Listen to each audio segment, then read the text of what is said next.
Hello friends, मैं शिव शंकर और आप मेरे साथ आज पढ़ेंगे साइंस, जो कि एनसीईआरटी का 7th क्लास का बुक है। और उसके हम आज छठे चैप्टर यानी कि 6th चैप्टर का अध्ययन करेंगे इस वीडियो के माध्यम से।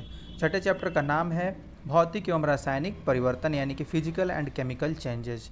ओके, तो चलिए शुरू करते हैं। भौतिक एवं रासायनिक परिवर्तन को पढ़ते हैं। क्या होता है फिजिकल और केमिकल चेंज, क्या फिजिकल और केमिकल रिएक्शन होता है, पूरा का पूरा इस अध्याय में हम पढ़ेंगे। चलिए शुरू करते हैं। दैनिक जीवन में हम अपने आसपास बहुत से परिवर्तन देखते हैं। इन परिवर्तनों में एक या अधिक पदार्थ सम्मिलित हो सकते हैं। उदाहरण के लिए आपकी माताजी आपसे शीतल पेय बनाने के लिए पानी में शक्कर घोलने के लिए कहती हैं। ठीक है, शक्कर का विलयन बनाना एक परिवर्तन है। शक्कर का विलयन बनाना क्या है? एक परिवर्तन है। इसी प्रकार दूध से दही जमना एक अन्य परिवर्तन है। अब क्या होता है, कभी कभी दूध खट्टा हो जाता है। दूध का खट्टा होना भी एक परिवर्तन है। खींचा हुआ रबड़ बैंड भी किसी परिवर्तन को प्रदर्शित करता है। तो हम अपने डेली लाइफ में ये सभी क्या करते हैं, देखते हैं अपने दैनिक जीवन में इन सभी घटनाओं को। ठीक है, शरबत बनना और दूध से दही का जमना, दूध से दही का बनना, ये सभी क्या हैं, एक परिवर्तन है। अब इनमें से कौन जो है फिजिकल चेंज है, कौन फिजिकल चेंज नहीं है, यानी कि कौन केमिकल चेंज है, इनके बारे में हम आज पढ़ेंगे। क्या होता है उसको फिजिकल चेंज कहते हैं और क्या होता है तो उसको हम केमिकल चेंज कहते हैं, और इनका रिएक्शन कैसे होता है। अब व्यापक रूप में ये परिवर्तन दो प्रकार के होते हैं। ठीक है, अब ये परिवर्तन जो है कितने प्रकार के होते हैं? दो प्रकार के होते हैं, भौतिक परिवर्तन और रासायनिक परिवर्तन। यानी कि आपका जो भी ऊपर आप देख रहे हैं, जो भी हम डेली लाइफ में या जो भी दैनिक जीवन में अपने इर्द गिर्द परिवर्तन देखते हैं होते हुए, वो कितने तरह के होते हैं? सामान्यतया दो तरह के होते हैं। पहला तो ये भौतिक परिवर्तन और दूसरा क्या होगा? रासायनिक परिवर्तन। अब भौतिक परिवर्तन क्या है? भौतिक परिवर्तन को समझने का कोशिश करते हैं। इस पहले बिंदु को पढ़ते हुए, पहले पॉइंट को पढ़ते हुए, कागज के एक टुकड़े को 4 वर्गाकार टुकड़ों में काटिए। ठीक है, इस क्रियाकलाप के माध्यम से, इस एक्टिविटी के माध्यम से हम ये जानने का कोशिश करते हैं कि फिजिकल चेंज क्या है। कागज के एक टुकड़े को 4 वर्गाकार टुकड़ों में काटिए। अब प्रत्येक वर्ग को पुनः 4 टुकड़ों में काटिए। इन टुकड़ों को फर्श अथवा किसी मेज पर इसी प्रकार लगाइए जिससे ये टुकड़े परस्पर जुड़कर कागज के टुकड़े का मूल आकार ले लें। जिस रूप में ये थे उसी रूप में ये आ जाएं। इनको ऐसे काटना है, पहले 4, फिर इन चारों को 4, ऐसे इनको बांटना है। ठीक है, काटना है। उसके बाद क्या करना है, इनको एक मेज पर इनको उसी तरह से जैसे वो पहले थे, उसी मतलब मूल आकार में उनको जोड़ दिया जाना है। और आपको जोड़ने के लिए कहा जा रहा है स्पष्ट रूप से टुकड़ों को पुनः जोड़कर मूल टुकड़ा नहीं बना सकते। लेकिन क्या कागज के गुण में कोई परिवर्तन हुआ? कागज तो कागज ही रहेगा। ठीक है, उसका जो प्रॉपर्टी है उसमें कोई चेंज नहीं होता है। भले ही वो मूल रूप में ना आए, वो कटा फटा इस तरीके से दिखे, लेकिन वो क्या है, अपने गुण को नहीं खोता है, अपने कैरेक्टरिस्टिक्स को नहीं खोता है। इस प्रकार से कागज के टुकड़े को देख सकते हैं। पहले 4 भाग में किया जा रहा है, अब इस एक को 4 भाग में विभाजित किया जा रहा है, खंडित किया जा रहा है। ठीक है, अब देखते हैं अपनी कक्षा। आप अपने क्लासरूम में ये ऑब्जर्वेशन कर सकते हैं।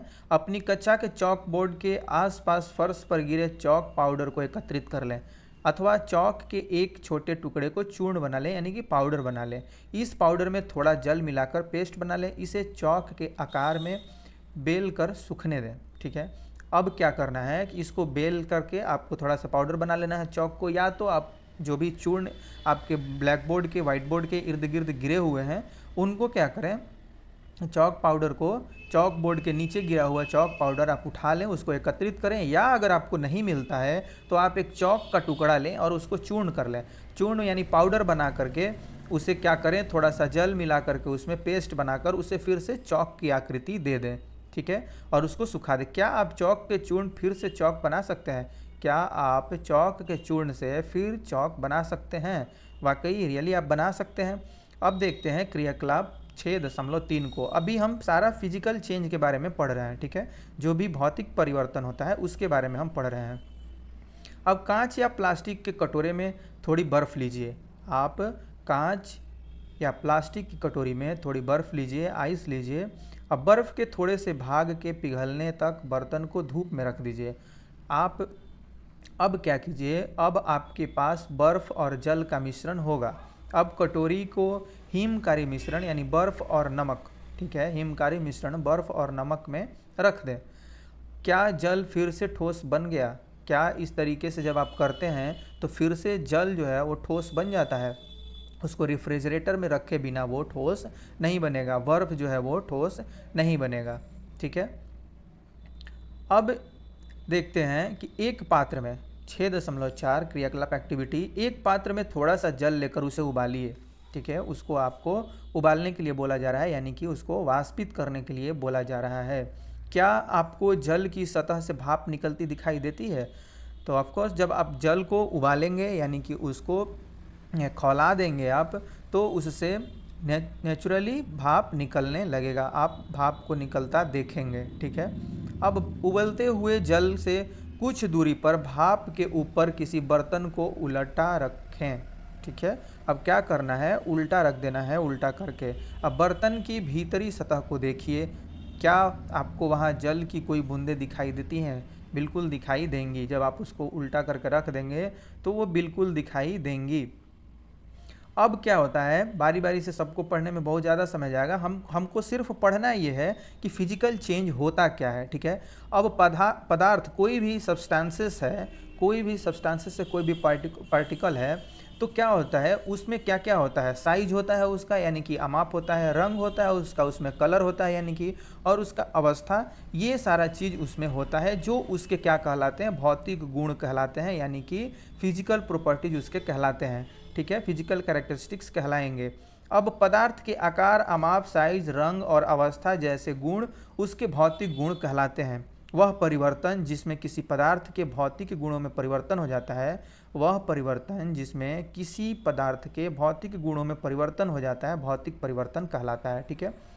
जब आप उसके आकार को, उसके रंग को, उसके और भी जो भी फिजिकल प्रॉपर्टीज हैं उनको आप परिवर्तित कर देते हैं, उनके गुण को, भौतिक गुण को परिवर्तित करते हैं, वो क्या कहलाता है, भौतिक परिवर्तन कहलाता है, ठीक है। ऐसे परिवर्तन को क्या किया जाता है, नया पदार्थ नहीं बनता है। इस तरह का जब परिवर्तन होता है तो इसमें नया पदार्थ नहीं बनता है। भौतिक परिवर्तन सामान्यतः उत्क्रमणीय नहीं होता है, यानी कि यह रिवर्सेबल नहीं होता है, ठीक है।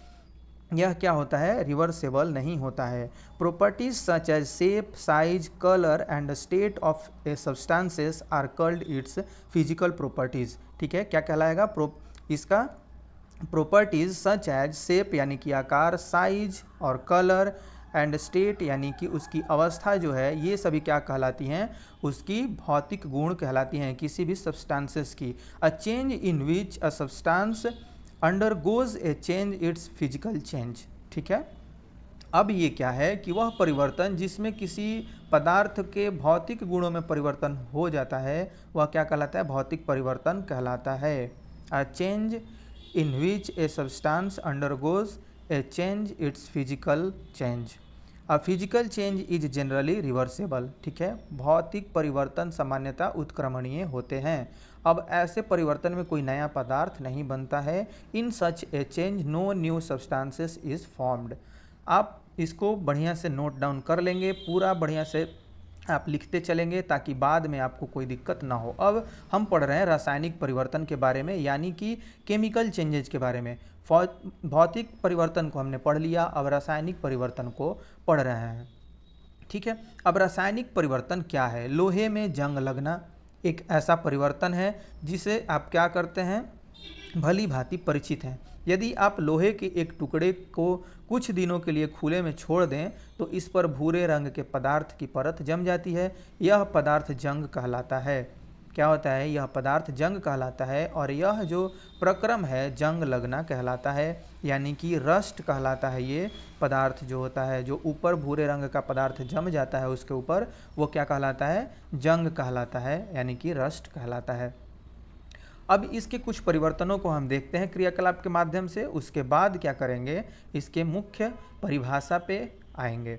अब क्या है, पार्क अथवा लॉन आदि के लोहे के दरवाजे अथवा बगीचे या पार्क आदि में रखी लोहे की बेंच और लोहे की लगभग कोई भी वस्तु जो खुले में रखी रहती है में जंग लग जाती है।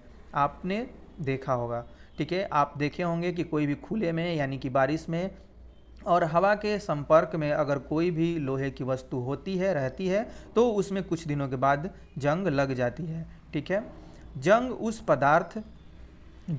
उस पदार्थ यानी कि आप जब जंग लोहा नहीं है, जंग जो लगता है, जंग जो आप लोहे में लगते हुए देखते हैं रस्ट को, वो लोहा नहीं होता है। जंग उस पदार्थ से भिन्न होती है। ठीक है, अब रस्ट जो है उस पदार्थ से भिन्न है जिस पर यह लगती है।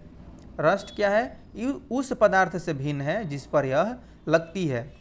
यानी कि हम लोहा में जो जंग लगती है उसे हम लोहा ही नहीं बोल सकते हैं। अब यहाँ सावधानी को देख लेते हैं। सावधानी को मैं ज़रूर पढ़ता हूँ ताकि कोई भी आपके साथ अनहोनी ना हो जाए, या आप उस किसी भी धातु या किसी भी जो हम पिछले क्लास में पढ़े थे, जो एसिड और बेसिस, इनके साथ आप खिलवाड़ करते समय आप अनहोनी के शिकार ना हो जाएं। उसके कौन सा पॉइजनस होता है, क्या होता है, इस सावधानी के द्वारा आपको बता दिया जाता है। अब क्या होता है, इस सावधानी में देखते हैं हम मैग्नीशियम के जलते हुए फीते। ठीक है, मैग्नीशियम के जलते हुए फीते की और लंबी अवधि तक देखना हानिकारक होता है। मैग्नीशियम के जलते हुए फीते की मतलब तार की ओर लंबी अवधि तक, ज़्यादा समय तक देखना हानिकारक होता है। शिक्षकों को बच्चों को बताना चाहिए कि वे जलते हुए मैग्नीशियम की ओर अधिक समय तक टकटकी लगाकर ना देखें। ठीक है, अब हम देखते हैं क्रियाकलाप के माध्यम से। इस क्रियाकलाप को शुरू करने यानी कि 6.6 एक्टिविटी को शुरू करने के पहले ये चेतावनी दी हुई थी, जिसे मैंने पढ़ के आपको सुना दिया। अब मैग्नीशियम की पतली पट्टी, मैग्नीशियम की पतली पट्टी यानी फीता अथवा तार का टुकड़ा लीजिए, इसके सिरे को रेगमाला से साफ कीजिए। जो आप देखे होंगे एक रेगमाला यानी कि रस्ट साफ करने के लिए, और इस तरीके से कुछ होता है जिससे हम साफ करते हैं उसको, उससे साफ कर लीजिए। सिरे को मोमबत्ती की लौ के पास लाइए। ठीक है, सिरे को क्या करना है, उसके सिरे को लेके आना है मोमबत्ती की लौ के पास। यह चमकदार श्वेत सफ़ेद प्रकाश देती हुई जलने लगेगी। अब जब इसको साफ करके रेगमाला से आप लेके आएंगे लौ के पास मोमबत्ती के, तो ये क्या होती है, चमकने लगती है, श्वेत प्रकाश देती है। अब क्या होगा, पूरी तरह से जलने के बाद कुछ श्वेत भस्म यानी कि पाउडर शेष रह जाते हैं। ठीक है, अश्क यानी कि एस जो है, एस यानी कि भस्म जो है, उसके कुछ पाउडर जो है वो शेष रह जाते हैं। अब क्या होगा, क्या भस्म मैग्नीशियम के फीते जैसी लगती है? जो भस्म है अब मैग्नीशियम के फीते जैसे लगेगी? वो तो जल के श्वेत प्रकाश दे दिया और उसके बाद क्या हुआ, वो पाउडर में तब्दील हो जाता है। अब क्या यह भस्म जो है वो मैग्नीशियम के फीते जैसी लगेगी आपको? मैग्नीशियम के फीते जैसी बिल्कुल नहीं लगेगी। इस परिवर्तन को निम्नलिखित समीकरण के द्वारा व्यक्त किया जा सकता है। मैग्नीशियम यानी कि Mg, और इसको क्या किया गया, ऑक्सीजन O2। अब इसके साथ ये रिएक्शन हो रहा है यानी कि मैग्नीशियम ऑक्साइड बन जाता है। मैग्नीशियम और ऑक्सीजन दोनों एक साथ रिएक्शन करके क्या बन जाता है, मैग्नीशियम ऑक्साइड बन जाता है यानी कि MgO बन जाता है। मैग्नीशियम यानी कि Mg प्लस O2, अब ये रिएक्शन करके क्या बनता है, MgO यानी कि मैग्नीशियम ऑक्साइड। यहाँ ध्यान दें, ठीक है, ये आप इक्वेशन को जरूर लिख लेंगे।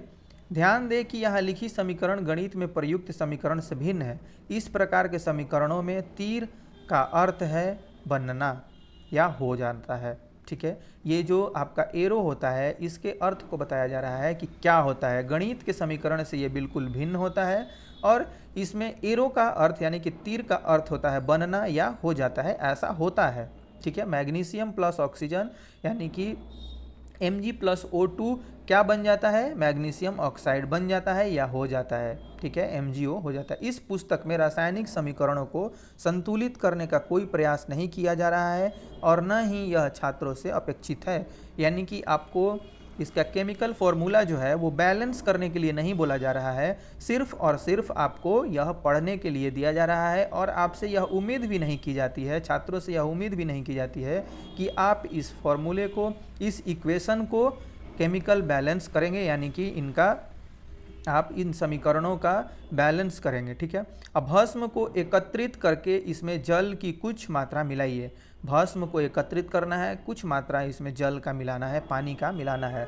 जो ऊपर आपने Mg और O2 ये जला के बनाया है मैग्नीशियम ऑक्साइड, ठीक है, उसको क्या करना है, उसका भस्म लेकर के उसमें जल मिलाना है। अब मिश्रण जलीय विलयन को अच्छी तरह हिलाइए। मिश्रण का लाल और नीले लिटमस पत्र से परीक्षण कीजिए, जो हमने पिछले अध्याय में, पिछले चैप्टर में करके देखा था। अब उसमें क्या करना है, लाल और नीले लिटमस पत्र से इसका परीक्षण किया जा रहा है, इसका टेस्ट किया जा रहा है। क्या मिश्रण लाल लिटमस को नीला कर देता है? क्या मिश्रण नीले लिटमस को लाल कर देता है? ठीक है, इस परीक्षण के आधार पर आप जलीय विलयन को किस रूप में वर्गीकृत करेंगे, अम्लीय अथवा क्षारकीय।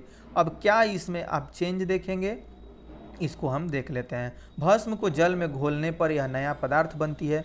जब आप भस्म जो लिए हैं उसको आप जब जल में घोलेंगे तो अब इससे भी एक नई पदार्थ बन जाती है। ठीक है, इस परिवर्तन को निम्नलिखित समीकरण के द्वारा लिखा जा सकता है।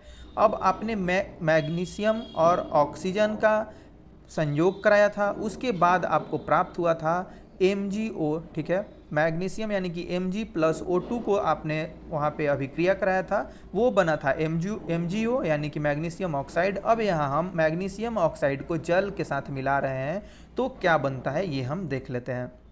ठीक है, MgO प्लस H2O यानी कि जल, H2O जल का केमिकल फॉर्मूला है, आप जानते हैं। अब ये क्या बनता है, मैग्नीशियम हाइड्रोक्साइड बन जाता है।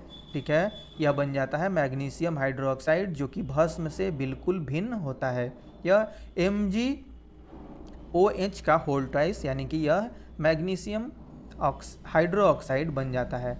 ठीक है, जैसा कि आपने अध्याय 5 में पढ़ा था कि मैग्नीशियम हाइड्रोक्साइड एक क्षारक है, तो आप लिटमस पत्र पे इसको टेस्ट करके देख सकते हैं। और हमने पढ़ा है अध्याय 5 में कि मैग्नीशियम हाइड्रोक्साइड क्या है, एक क्षारक है। अतः मैग्नीशियम ऑक्साइड एक नया पदार्थ है जो मैग्नीशियम के जलने पर बनता है। मैग्नीशियम हाइड्रोक्साइड एक अन्य नया पदार्थ है जो मैग्नीशियम ऑक्साइड को जल में घोलने पर बनता है। इस प्रकार से जो अलग अलग पदार्थ बनते हैं, ठीक है, यानी कि जो पहला पदार्थ था वो अब जलने के बाद क्या किया, अपना प्रॉपर्टीज खो दिया और मैग्नीशियम ऑक्साइड बन गया। और मैग्नीशियम ऑक्साइड में अब हम जब जल को मिलाते हैं यानी कि पानी को मिलाते हैं तो वो अपना प्रॉपर्टीज खो देता है, वहीं अब बन जाता है मैग्नीशियम हाइड्रोक्साइड। और यह क्या होता है, क्षारकीय होता है, यह क्षार होता है। इसका जो विलयन होता है क्षारकीय होता है, क्षार होता है। ठीक है, अब देखते हैं कि यह इस प्रकार से क्या होता है, ये प्रॉपर्टीज अपना छोड़ते जा रहे हैं और नए पदार्थ बनते जा रहे हैं, बनाते जा रहे हैं। ठीक है, अब इनको हम एक परिभाषा के माध्यम से यह देख लेते हैं। नहीं, इस एक्टिविटी को पहले हम पढ़ लेते हैं, उसके बाद इसके मेन फॉर्मूला को देखेंगे। ठीक है, 6.7 एक्टिविटी को देख लेते हैं। कांच के एक गिलास या कटोरे अथवा चौड़े मुंह के बोतल में लगभग आधा कप पानी लेकर इसमें 1 चम्मच कॉपर सल्फेट यानी कि नीला थोथा, ठीक है, कॉपर सल्फेट घोल लीजिए। इस विलयन में तनु सल्फ्यूरिक अम्ल की कुछ बूंदें मिलाइए। आपको क्या करना है कि इसमें 2 आपको ग्लास लेना है, 2 ग्लास में आपको इसमें 1 चम्मच आधा ग्लास पानी भर लेना है। उसके बाद इसमें 1 चम्मच कॉपर सल्फेट, ठीक है, 1 चम्मच कॉपर सल्फेट यानी कि नीला थोथा इसमें घोल लीजिए। अब इसमें क्या कीजिए, इस विलयन में तनु सल्फ्यूरिक अम्ल की कुछ बूंदें मिलाइए। ठीक है, आपको नीले रंग का विलयन मिल जाएगा। जब आप इसमें कॉपर सल्फेट और तनु सल्फ्यूरिक अम्ल मिलाएंगे तो क्या होगा, आपको नीले रंग का विलयन मिल जाएगा। एक परख नली अथवा कांच की छोटी बोतल में विलयन का थोड़ा सा नमूना बचा लीजिए। शेष विलयन में एक कील अथवा उपयोग किया जा चुका ब्लेड जो है उसका टुकड़ा डाल दीजिए। लगभग आधे घंटे तक प्रतीक्षा कीजिए। इसको क्या करना है कि करने के बाद जब आप इसमें कॉपर सल्फेट और तनु सल्फ्यूरिक अम्ल डाल रहे हैं पानी में और यह नीला विलयन हो जाता है, इसमें क्या करना है, आपको थोड़ा सा उसको बचा लेना है परख नली में जांच के लिए इसमें, ठीक है, कांच की छोटी बोतल में इसका छोटा नमूना, थोड़ा सा नमूना बचा के रख लीजिए। शेष विलयन में एक कील अथवा ब्लेड आपको डाल देना है, ब्लेड का टुकड़ा डाल देना है। लगभग आधे घंटे तक प्रतीक्षा कीजिए। आपको अब आधे घंटे तक वेट करना है। उसके बाद अब विलयन में रंग को देखिए। अब विलयन के आप रंग को देखेंगे तो क्या पाएंगे, इसकी तुलना अलग से बचाए गए नमूने वाले विलयन के रंग से कीजिए। ठीक है, अब इसकी तुलना जो है आप जो अलग से बचाए हैं, कॉपर सल्फेट का विलयन है ये, और इसमें आप मिलाए हैं तनु सल्फ्यूरिक अम्ल। अब क्या आप देखते हैं, क्या आपको विलयन के रंग में कोई परिवर्तन दिखाई देता है? इस प्रकार से यह नीला है जिसमें आपने कॉपर सल्फेट और तनु सल्फ्यूरिक अम्ल मिलाया हुआ है। लोहे के साथ अभिक्रिया के कारण कॉपर सल्फेट विलयन रंग में परिवर्तित हो जाता है। ठीक है, कॉपर सल्फेट के रंग में परिवर्तन हो जाता है, यह क्या होता है, परिवर्तित हो जाता है। और आयरन सल्फेट हल्का हरा में यह बदल जाता है। अब हम यह देखते हैं, इसको पढ़ लेते हैं। कील अथवा ब्लेड को बाहर निकाल दीजिए। अब क्या करिए, कील अथवा ब्लेड को आप जो भी आपने डाला है उसको बाहर निकाल दीजिए। इसमें कोई परिवर्तन दिखाई देता है? आप इसको ऑब्जर्व कीजिए कि कुछ इसमें आपको चेंजेस दिखाई देते हैं कि नहीं दिखाई देते हैं। आपको जो परिवर्तन दिखाई देते हैं वे कॉपर सल्फेट और लोहे के बीच अभिक्रिया के कारण होते हैं, यानी कि उनके रिएक्शन के कारण होते हैं। विलयन के रंग का नीले से हरा हो जाना एक नए पदार्थ आयरन सल्फेट के बनने के कारण होता है। ठीक है, आपने मिलाया है इसमें कॉपर सल्फेट। ठीक है, कॉपर सल्फेट मिलाया है इसमें, फिर लोहा को आप डाल रहे हैं। इसके बाद ये क्या होता है, आयरन सल्फेट बन जाता है और इसमें अलग तरह का एक पदार्थ, आपको अलग तरह की चीज़ें देखने को मिलती हैं। ठीक है, पदार्थ आयरन सल्फेट के बनने के कारण होता है, नया पदार्थ बनने के कारण होता है। लोहे की कील पर भूरा निक्षेप, लोहे का जो कील आप निकालेंगे उस पर भूरा एक निक्षेप यानी कि हो जाएगा, वह कॉपर या तांबे की परत के कारण होता है। ठीक है, उस पर जम जाएगा, निक्षेप आ जाएगा, जमना, उस पर में एक छोटा लेयर चढ़ जाएगा, वो क्या होता है, कॉपर होता है, यानी तांबा होता है, तांबे का परत उस पर चढ़ जाता है, जो एक अन्य पदार्थ है। इसमें एक मतलब कॉपर सल्फेट का विलयन आपने मिलाया है, उसमें लोहे का एक छोटा टुकड़ा डाल दिया है, कील अथवा ब्लेड को। अब ये क्या बनाता है, बिल्कुल उससे अलग चीज़ बनाता है, अलग पदार्थ बनाता है, आयरन सल्फेट। आपने कॉपर सल्फेट डाला था इसमें और अब यह बन जाता है आयरन सल्फेट। ठीक है, अब नीला से वो क्या हो जाता है, हरा हो जाता है, और यह एक अन्य पदार्थ इसमें बनता है, वो क्या बनता है, तांबा बनता है। तांबे का उस पर निक्षेप यानी कि कवर एक चढ़ जाता है, परत एक चढ़ जाता है। ठीक है, अब हम देखते हैं केमिकल रिएक्शन को ही हम पढ़ रहे हैं, आप ध्यान से सुनेंगे और नोट डाउन करते जाएंगे। क्रियाकलाप यानी कि एक्टिविटी 6.8 को एनसीईआरटी में जब तक आप एक्टिविटी नहीं पढ़ेंगे आपका कॉन्सेप्ट क्लियर नहीं होगा, छोटी छोटी चीज़ें क्लियर नहीं होंगी। इसलिए मैं इनका जो एक्टिविटी जो इनके हैं उनको ज़रूर पढ़ देता हूँ। किसी परख नली में लगभग 1 चम्मच सिरका लीजिए। कोई भी आप परख नली ले लीजिए, उसमें 1 चम्मच सिरका ले लीजिए। इसमें चुटकी भर खाने का सोडा डालिए। ठीक है, इसमें चुटकी भर क्या करिए, खाने वाला सोडा डालिए। आपको एक बुदबुदाहट की ध्वनि सुनाई देगी और गैस के बुलबुले बाहर निकलते दिखाई देंगे। इस गैस को चित्र 6.5 में दिखाई गई व्यवस्था के अनुसार ताज़े बने चूने के पानी में से गुजारिए।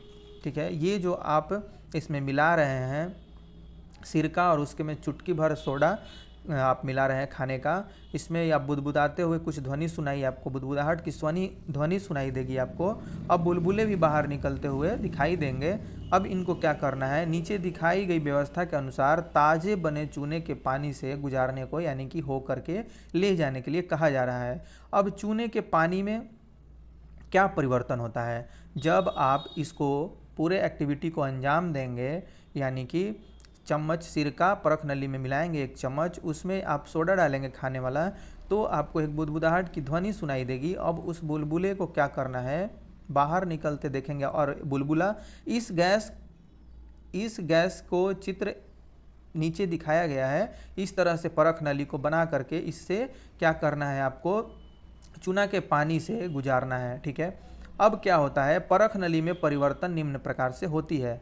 ठीक है। इस तरह से क्या होगी, परिवर्तन आपको दिखाई देंगे परिवर्तन होते हुए। सिरका यानी कि एसिटिक अम्ल, सिरका क्या होता है, एसिटिक अम्ल होता है। और खाने का सोडा यानी कि सोडियम हाइड्रोजन कार्बोनेट, ठीक है, सोडियम हाइड्रोजन कार्बोनेट। अब इसमें क्या बनता है, कार्बन डाइऑक्साइड रिलीज CO2 और अन्य पदार्थ, यानी कि सीधा सीधा आपका सारा इसमें केमिकल रिएक्शन के द्वारा सारा प्रॉपर्टीज खो दिया इसने। सिरका यानी कि एसिटिक अम्ल, खाने का सोडा यानी कि सोडियम हाइड्रोजन कार्बोनेट, और उसके बाद क्या होता है, कार्बन डाइऑक्साइड बनता है और अन्य पदार्थ बनते हैं। इसका जो मेन प्रॉपर्टीज था आपका सिरका का यानी कि एसिटिक अम्ल का और खाने का सोडा का, वो बिल्कुल बदल चुका है, ठीक है, बिल्कुल यह क्या हुआ है, चेंज हो चुका है। आप इस तरह से चित्र को देख सकते हैं, ठीक है। अब यहाँ से ये क्या होता है आपका, ये सिरका खाने का सोडा, अब ये है आपका चूने का पानी। अब इसमें से क्या होता है, बुलबुले को आप निकलते हुए देखते हैं, फिर ये क्या बनता है, कार्बन डाइऑक्साइड यहाँ से फॉर्म होता है, बनता है चूने के पानी से जब इसको आप गुजारते हैं तो, ठीक है। अब आगे बढ़ते हैं, यह कार्बन डाइऑक्साइड, ठीक है, CO2 प्लस चूने का पानी, ठीक है, चूने का पानी यानी कि CaOH होल ट्वाइस, ठीक है। अब कैल्शियम कार्बोनेट और जल, जब कार्बन डाइऑक्साइड और चूने के पानी के बीच अभिक्रिया निम्न प्रकार से होती है, चूने का पानी और कार्बन डाइऑक्साइड और चूने के पानी के बीच क्या यह अभिक्रिया होती है, इस तरह से ये रिएक्शन फिर से होता है। अब इसमें क्या बनता है, कैल्शियम कार्बोनेट CaCO3 और पानी बनता है, ठीक है। तो सारा ये आप जब जो भी चीज़ें मिला रहे हैं उसको आप ज़रूर यहाँ केमिकल फार्मूला लिख लेंगे। जो भी केमिकल फार्मूला, केमिकल यहाँ पे नया केमिकल बन रहा है उसको आप ज़रूर लिख लेंगे। बाकी बैलेंसिंग का जो है वो आप बाद में आगे के क्लास में पढ़ेंगे कि कैसे केमिकल फार्मूला को बैलेंस किया जाता है। आप सिर्फ अभी इनको याद रखेंगे। कार्बन डाइऑक्साइड का CO2 होता है, ठीक है, बाकी चूने का पानी यानी कि CaOH होल ट्वाइस, उसके बाद कैल्शियम कार्बोनेट CaCO3 बनता है इसमें, फिर जल यानी कि H2O बनता है। जब कार्बन डाइऑक्साइड को चूने के पानी में प्रवाहित किया जाता है, जब कार्बन डाइऑक्साइड को चूने के पानी में प्रवाहित किया जाता है तो कैल्शियम कार्बोनेट बनता है, जिससे चूने का पानी दूधिया हो जाता है। चूने का पानी जो होता है वो दूधिया हो जाता है। चूने के पानी का दूधिया हो जाना कार्बन डाइऑक्साइड का मानक परीक्षण है। ये दर्शाता है कि कार्बन डाइऑक्साइड इसमें क्या होता है, मानक रूप से परीक्षित होता है। अब आप अध्याय 10 में यह इसके बारे में देखने के लिए करेंगे कि हम श्वसन में जो वायु बाहर निकालते हैं उसमें कार्बन डाइऑक्साइड की मात्रा अधिक होती है, ठीक है। ये तो अब बाद के अध्याय का है, आपको 10th यानी कि चैप्टर 10 में पढ़ना है। अब हम लोग क्या देखते हैं, वह परिवर्तन मेन आते हैं उसके केमिकल रिएक्शन का क्या फार्मूला होता है, इसको कैसे हम डिफाइन करते हैं, ठीक है। केमिकल रिएक्शन को या केमिकल चेंजेज को कैसे डिफाइन करते हैं, define the definition of chemical changes and chemical reactions, okay. तो चलिए, वह परिवर्तन जिसमें एक अथवा एक से अधिक नए पदार्थ बनते हैं। आप इसमें क्या देखेंगे कि जितना भी ऊपर हमने केमिकल चेंजेज के बारे में पढ़ा था उसमें क्या था कि एक से अधिक चीज़ें, एक से अधिक नए पदार्थ उसमें बन रहे थे। ये रासायनिक परिवर्तन कहलाते हैं, यानी कि इसके केमिकल चेंज कहलाते हैं। रासायनिक परिवर्तन को रासायनिक अभिक्रिया भी कहते हैं। रासायनिक परिवर्तन जो इनका केमिकल चेंज होता है उसी को हम क्या कहते हैं, रासायनिक अभिक्रिया कहते हैं, यानी कि केमिकल रिएक्शन भी कहते हैं। A change in which one or more new substances are formed is called a chemical change, ठीक है। आप क्या कहेंगे, A change in which one or more new substances are formed is called a chemical change. A chemical change is also called chemical reaction.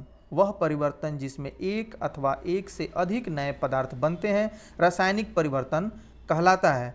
अब रासायनिक परिवर्तन को रासायनिक अभिक्रिया भी कहते हैं। A chemical change is also called a chemical reaction, ठीक है। इतना क्लियर है।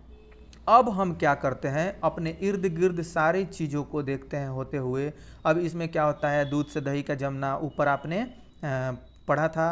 ये सारा क्या है, केमिकल रिएक्शन है। और केमिकल रिएक्शन क्या होता है, वो रिवर्स नहीं होता है, रिवर्सेबल नहीं होता है, ठीक है, आप ये भी बात ध्यान रखेंगे। उसको फिर से हम वही नहीं बना सकते हैं। रासायनिक परिवर्तन हमारे जीवन में अत्यधिक महत्वपूर्ण है, यानी कि केमिकल जो चेंज हो रहा है वो हमारे जीवन में बहुत ज़्यादा महत्वपूर्ण है। सभी नए पदार्थ रासायनिक परिवर्तनों के परिणाम स्वरूप ही बनते हैं। उदाहरण के लिए भोजन का पचना, हमने पढ़ा है कि केमिकल रिएक्शन होता है हमारे पेट के अंदर आमाशय में, उसके बाद इसमें सारा अम्ल क्षार जो भी मिलते हैं आकर के, जो हमारे इंस्टेंटाइन से स्रावित होते हैं, जो हमारे आमाशय से यानी कि स्टोमच के दीवारों से जो रस स्रावित होते हैं, ये सभी मिलकर के क्या करते हैं, केमिकल रिएक्शन करते हैं, और उसमें पेट में क्या होता है, खाना का केमिकल चेंज होता है, ठीक है।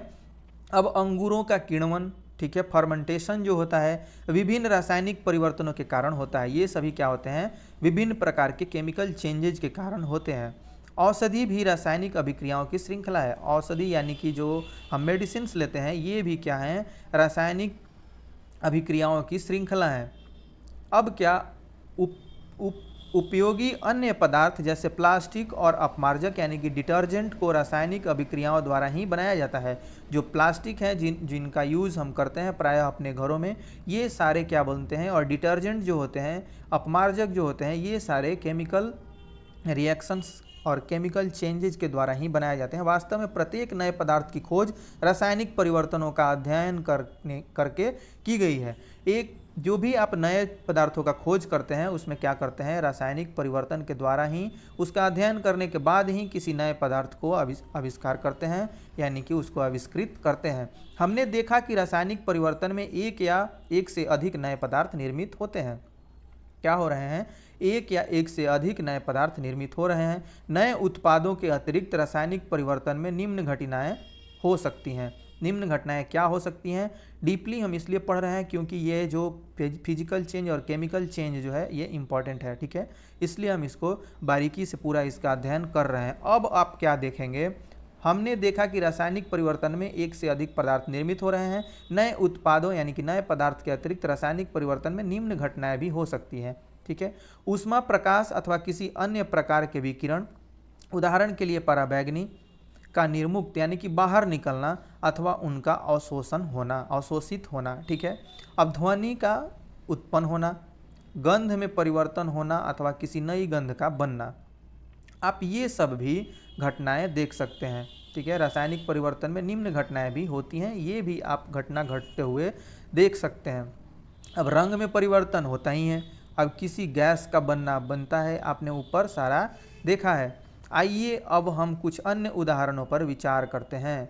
आपने देखा कि मैग्नीशियम के फीते का जलना एक रासायनिक परिवर्तन है। आपने क्या देखा है कि मैग्नीशियम का फीता जो बनता है वो जलता है, मैग्नीशियम ऑक्साइड देता है। अब कोयला, लकड़ी अथवा पत्तियों का जलना भी रासायनिक परिवर्तन है।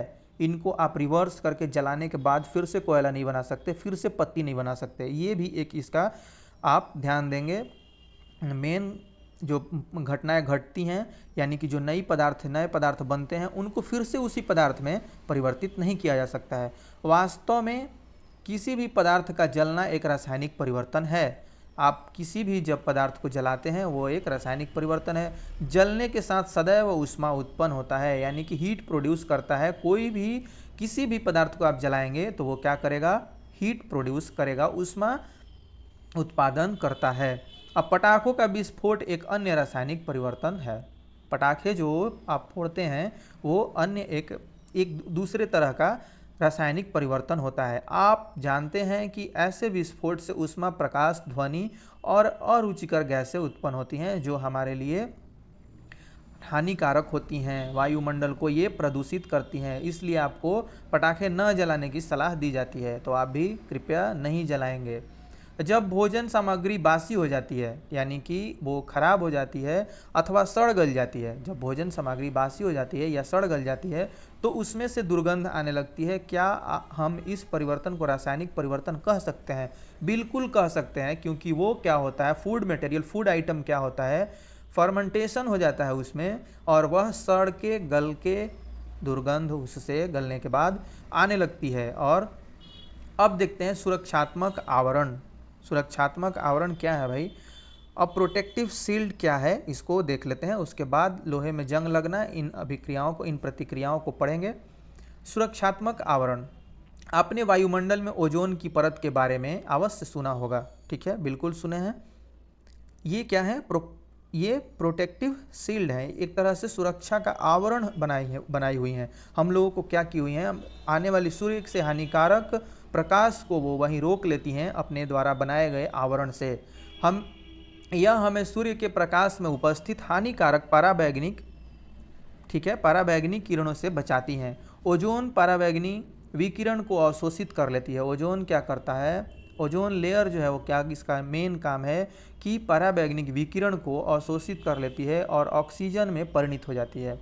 यह रिएक्शन करके वहाँ पर उसको अवशोषित करके ऑक्सीजन में परिणत हो जाती है। ऑक्सीजन ओजोन से भिन्न होती है। अब क्या है कि भाई ऑक्सीजन भी ओजोन से भिन्न है, बिल्कुल डिफरेंट है। क्या हम ओजोन के अपघटन को रासायनिक परिवर्तन कह सकते हैं? तो बिल्कुल कह सकते हैं, ठीक है। यदि ओजोन द्वारा पराबैंगनी विकिरण अवशोषित नहीं होती तो वह पृथ्वी की सतह पर पहुंचकर हमें और अन्य जीवों को हानि पहुंचाती। ओजोन इस विकिरण से हमें सुरक्षा प्रदान करने में प्राकृतिक आवरण की तरह कार्य करती है। ओजोन क्या करती है? प्राकृतिक आवरण की तरह काम करती है जो ढके रहती है हमें, ठीक है। अब संभवतः आपने देखा होगा कि यदि सेब को काटने के तत्काल बाद न खाया लिया जाए, सेब आप काटते हैं उसको तुरंत नहीं खाते हैं तो उसके कटे हुए टुकड़े का रंग क्या हो जाता है? भूरा हो जाता है। यदि आपने रंग में यह परिवर्तन नहीं देखा तो किसी सेब का एक टुकड़ा काटिए और उसे कुछ देर तक ऐसे ही हवा में छोड़ दीजिए, उसके बाद आपको दिखाई दे देगा। अब क्या होता है, इसी प्रकार का क्रियाकलाप आलू अथवा बैंगन के टुकड़े के साथ दोहराइए।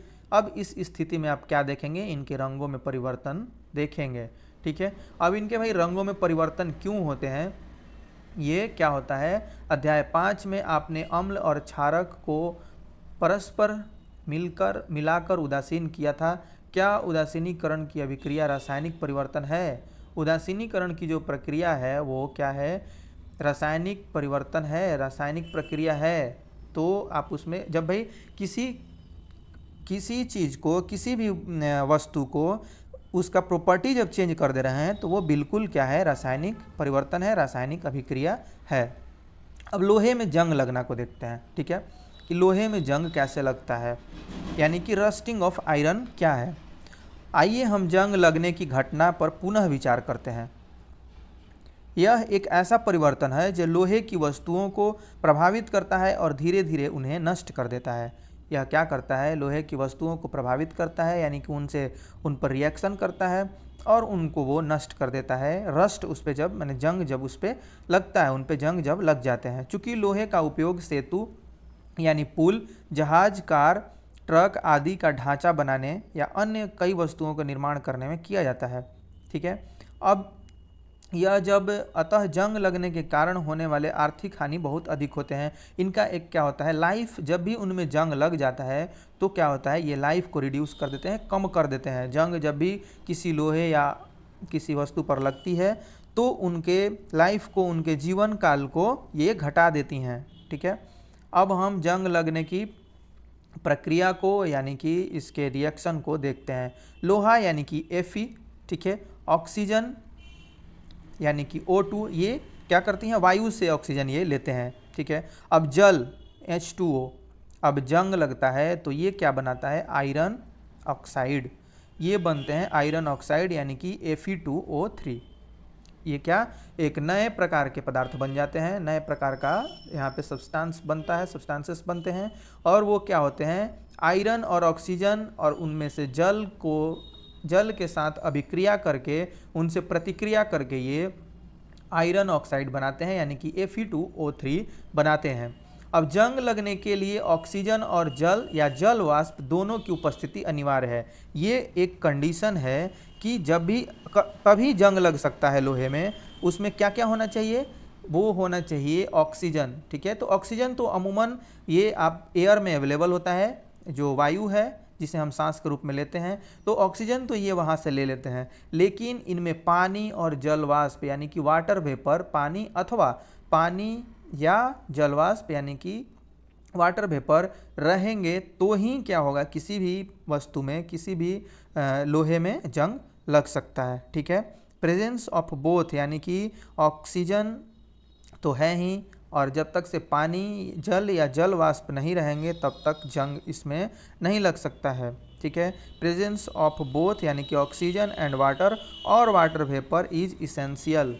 जब इसेंशियल यानी कि अनिवार्य रूप से उसमें होगा तो ही उसमें क्या होता है, जंग लगता है, जंग लगती है उस वस्तु में। वास्तव में यदि वायु में आर्द्रता की मात्रा अधिक हो, अर्थात नमी अधिक हो, तो जंग जल्दी लगती है। हम क्या करते हैं, जंग लगने से रोकथाम कैसे करते हैं, तो इसमें लोहे की वस्तु को ऑक्सीजन अथवा जल अथवा दोनों के संपर्क में आने से बचा कर ऐसा कर सकते हैं। ठीक है, इनमें क्या करते हैं, दोनों से बचा करके कर सकते हैं। ऑक्सीजन से बचा लीजिए, जल से बचा लीजिए, इन दोनों से आप बचा लीजिए, उनमें जंग नहीं लगेगा। इसका एक सरल उपाय उन पर पेंट अथवा ग्रीस की एक परत चढ़ाना है। वास्तव में आप जब इनको एक नया लेयर यानी कि एक ही उपाय है कि इस पर ग्रीस का परत चढ़ा दीजिए। वास्तव में लोहे की सभी वस्तुओं का नियमित रूप से पेंट अथवा ग्रीस की परत चढ़ाते रहना चाहिए। जब आप चढ़ाते रहेंगे इस पर नए नए परत को, तो इसमें जंग नहीं लगते हैं और जंग लगने से इनको रोका जा सकता है। लोहे की वस्तुओं की लाइफ को यानी कि उनके जीवन काल को बढ़ाया जा सकता है। एक अन्य उपाय क्या है, लोहे के ऊपर क्रोमियम अथवा जस्ता, लोहे के ऊपर क्रोमियम अथवा जस्ता यानी कि जिंक जैसी किसी धातु की परत चढ़ाना है। आप क्या करेंगे, एक आपके पास दूसरा ऑप्शन है कि आप लोहे के ऊपर क्रोमियम अथवा जस्ता यानी कि जिंक जैसे किसी धातु की परत चढ़ा दीजिए। लोहे पर जिंक की परत चढ़ाने का जो प्रक्रम है वो यसद लेपन कहलाता है, यानी कि गैल्वेनाइजेशन कहलाता है। ये आप जानते हैं भली भांति और आप पढ़े भी होंगे। आपने अपने घरों में पानी की आपूर्ति के लिए उपयोग में होने वाले लोहे के पाइप यद्यपि यसद लेपित होते हैं। आप जो पाइप होते हैं नल में आप देखे होंगे, ये यसद लेपन होता है, यानी कि गैल्वेनाइजेशन ही होता है, जिसमें उनमें जंग नहीं लगता। पानी के संपर्क में रहने के बाद भी उनमें इस पर क्या किया जाता है, क्रोमियम अथवा जास्ता यानी कि निकेल का परत चढ़ा दिया जाता है उस धातु पर, जिससे उनमें जल नहीं लगता है। अब लवण युक्त जल, ठीक है, यहाँ देखते हैं लवण युक्त जल जंग लगने के प्रक्रम की दर को बढ़ा देते हैं। यानी कि जब आप समंदर में किसी भी जहाज या कोई नाव अगर आप उतारेंगे तो उसमें क्या होगा, उपस्थित लोहे में जंग जल्दी लगेगा, क्योंकि लवण युक्त जल जो है वो जंग लगने की दर को क्या करता है, यानी कि रेट को क्या करता है, बढ़ा देता है। अतः जहाज़ों पर पेंट करने के बाद भी उन्हें जंग लगने से क्या होता है, काफ़ी क्षति होती है। पेंट भी किया जाता है फिर भी उनमें क्या होती है, जंग लग जाती है। यही नहीं, जहाज़ों के लोहे के कुछ भाग को बदलना प्रति वर्ष आवश्यक हो जाता है। इनको क्या करना पड़ता है, प्रति वर्ष बदलना पड़ता है। स्टेनलेस स्टील लोहे में कार्बन और क्रोमियम, निकेल तथा मैग्नीशियम जैसी धातुओं को मिला करके बनाया जाता है। इनमें जंग नहीं लगती है। स्टेनलेस स्टील जो है उसको किन किन धातुओं के मिश्रण से बनाया जाता है, तो इसमें कार्बन मिलाया जाता है और क्रोमियम, फिर निकेल तथा मैग्नीशियम, ये सभी मिश्रित करके स्टेनलेस स्टील बनाया जाता है। इनका लोहे में इनको मिलाया जाता है, इन सभी को, कार्बन को, क्रोमियम को और निकेल तथा मैंगनीज को सबको मिला करके लोहा में क्या बनाया जाता है, स्टेनलेस स्टील बनाया जाता है। अब क्रिस्टलीकरण क्या है, यानी कि क्रिस्टलाइजेशन क्या है, ठीक है, क्रिस्टलाइजेशन को पढ़ लेते हैं। कक्षा 6 में आपने पढ़ा था कि साधारण नमक यानी कि लवण को समुद्र जल के वाष्पन द्वारा प्राप्त किया जाता है। ठीक है, समुद्र जल के वाष्पन के द्वारा इनको प्राप्त किया जा सकता है। इस प्रकार प्राप्त होने वाला नमक शुद्ध नहीं होता है और उसके क्रिस्टलों के आकार को स्पष्ट रूप से नहीं देखा जा सकता है। तथापि किसी पदार्थ के शुद्ध क्रिस्टल उनके विलयन से प्राप्त किए जा सकते हैं। शुद्ध क्रिस्टल किससे प्राप्त किया जाता है, उनके विलयन से प्राप्त किया जा सकता है। यह प्रक्रिया क्रिस्टलीकरण कहलाती है। यह भौतिक परिवर्तन का एक उदाहरण है। ठीक है, क्रिस्टलाइजेशन जो है वो एक फिजिकल चेंज का उदाहरण है। अब आगे देखते हैं, आगे क्या है। सावधानी, केवल तनु सल्फ्यूरिक अम्ल का ही उपयोग करें, जल को उबालते समय सतर्क रहें। अब क्रियाकलाप हम 6.9 को देखते हैं, यानी कि एक्टिविटी 6.9 का अवलोकन हम लोग करते हैं, ऑब्जर्वेशन करते हैं। एक बीकर लेना है आपको। एक बीकर में लगभग 1 कप जल लीजिए और उसमें तनु सल्फ्यूरिक अम्ल की कुछ बूंदें मिला दीजिए। जल को गर्म कीजिए। उसमें तनु सल्फ्यूरिक अम्ल मिलाने के बाद उसको गर्म करना है। अब जब जल उबलना आरंभ कर दे तो इसमें धीरे धीरे कॉपर सल्फेट का चूर्ण निरंतर चलाते हुए मिलाइए। अब कॉपर सल्फेट का चूर्ण मिलाना तब तक जारी रखिए, ये इस प्रतिक्रिया को इसको आप ध्यान से देखेंगे। कॉपर सल्फेट का चूर्ण मिलाना तब तक जारी रखें जब तक कि उसमें और कॉपर सल्फेट घोलना संभव न हो। ठीक है, तब तक मिलाते रहें आप जब तक कि और उसमें कॉपर सल्फेट ना घुल सके। ठीक है, मतलब घुलना बंद ना हो जाए, तब तक उसमें मिलाते रहना है। विलयन को फिल्टर पेपर की सहायता से छान लीजिए। अब इस विलयन को क्या करना है, फिल्टर पेपर से छान लेना है। इसे ठंडा होने दीजिए। जब यह ठंडा हो जाता है, जब विलयन ठंडा हो रहा हो तो उसे हिला डुलाकर या अन्य किसी प्रकार से न छोड़ें। ठीक है, यहाँ इसको देखेंगे, इसे ठंडा होने दीजिए। जब विलयन ठंडा हो रहा हो तो उसे हिला डुलाकर या किसी प्रकार न छोड़ें, अन्य किसी प्रकार न छोड़ें। कुछ समय बाद विलयन को देखिए। अब उसके बाद कुछ समय के बाद उसको देखिए, क्या आपको कॉपर सल्फेट के क्रिस्टल दिखाई देते हैं? यदि नहीं तो कुछ और समय तक प्रतीक्षा कीजिए। जब इस तरह से आप प्रतीक्षा करके देखेंगे तो आपको कॉपर सल्फेट का विलयन, ये क्रिस्टल जो है, आपको उसमें दिखाई देगा। आपने भौतिक और रासायनिक परिवर्तनों के बारे में पढ़ा।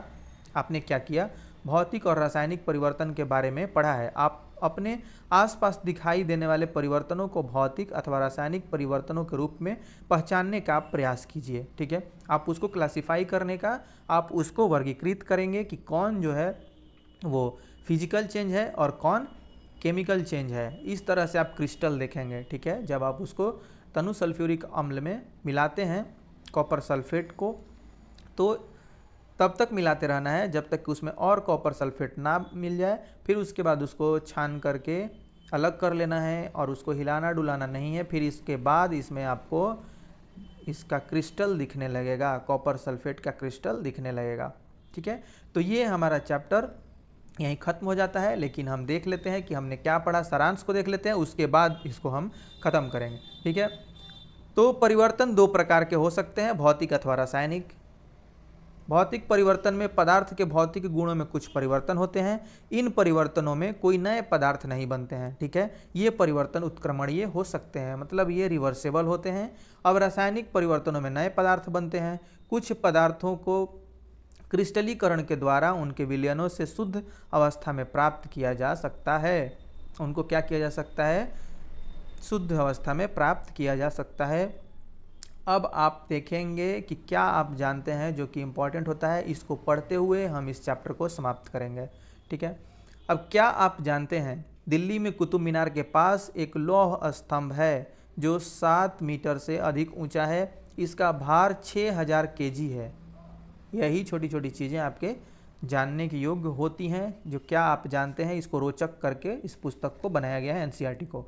इसका भार कितना है, 6000 केजी से अधिक। इसे 1600 यानी कि 1600 वर्ष से भी अधिक पहले बनवाया गया था। इसको क्या किया गया था, 1600 वर्ष पहले बनवाया गया था। इतने वर्षों में भी इस पर जंग नहीं लगी है। अभी हल्का हल्का लग चुकी है उस पर जंग, लेकिन उतनी नहीं लगी है जो अमूमन और लोहों में लग जाती हैं। ठीक है, आप इसे देखेंगे तो जंग लगी है, लेकिन उतनी जंग नहीं लगी है। इसके जंग प्रतिरोधक गुण और इसके अमाप की वजह से विश्व भर के सभी भागों के वैज्ञानिकों के द्वारा इसका परीक्षण किया गया है। इसके जो पूरा वर्ल्ड के साइंटिस्ट हैं वो आ करके परीक्षण करते हैं, इस पर रिसर्च करते हैं। इससे यह जानकारी मिलती है कि अब से 1600 वर्ष पूर्व भारत में धातु प्रौद्योगिकी में कितना विकास हो चुका था।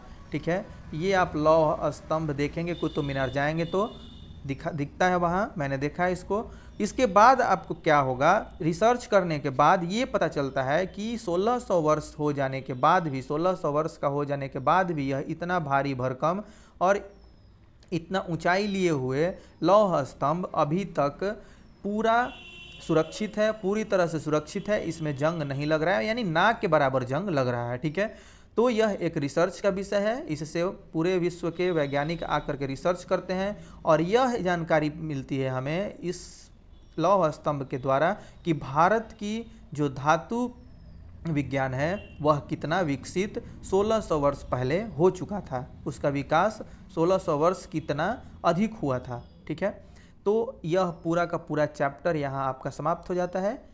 आप मेरे साथ वीडियो को देखें, आपका बहुत बहुत धन्यवाद। Thanks for watching this video. मिलते हैं नेक्स्ट वीडियो में एक नए चैप्टर के साथ।